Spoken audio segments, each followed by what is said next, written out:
everyone, it's CL, and today I wanted to do a response video to the discussion topic of abandoning books. And I first came across this discussion topic through Steve Donahue's channel, who also did a response video. But the original video comes from the Retired Book Nerd. I will link both of their channels down below, so please do go and check them out.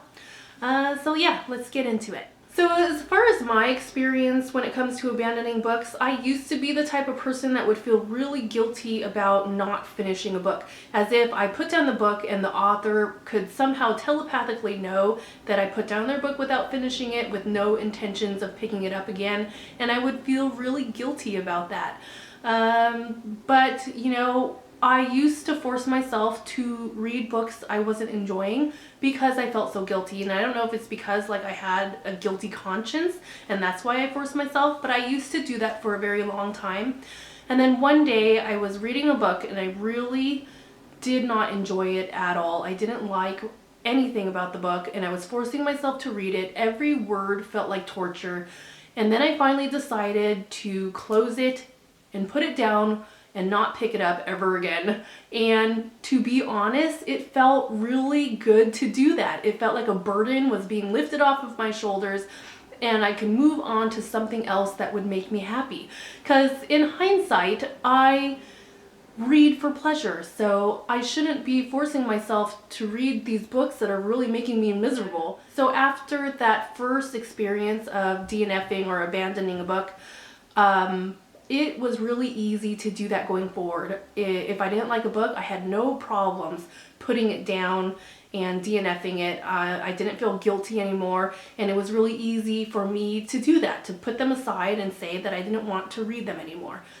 So over time, my experiences with abandoning books has kind of evolved, and to be quite honest, I still sometimes force myself to read a book that I'm not enjoying, but the only reasons I will force myself to read a book is if I paid full hardcover price or if I bought like a box set of the series of books, because I don't like that feeling of wasting money, especially you buy a box set or a hardcover book at full price. That's really pricey and that can add up pretty quickly. So I consider that punishment for not doing my research or giving into the hype. So next time I will, you know, be more wise in spending my hard-earned money.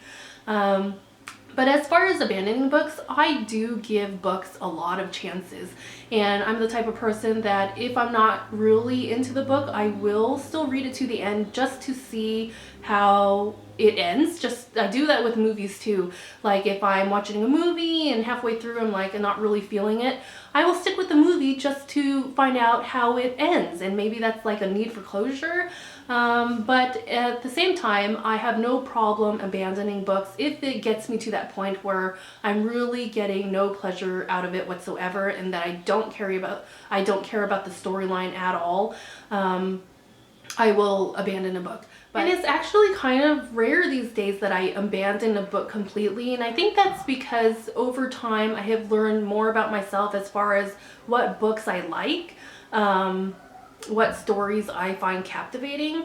Like I really like adventure and fantasy. Those books I tend to be more interested in. It holds my attention. So that is my response video. Thank you all for watching, and please do leave me a comment down below to let me know why you may abandon a book, why or why not, and especially leave me a link if you do a response video as well. So thank you all for watching, and I will see you later.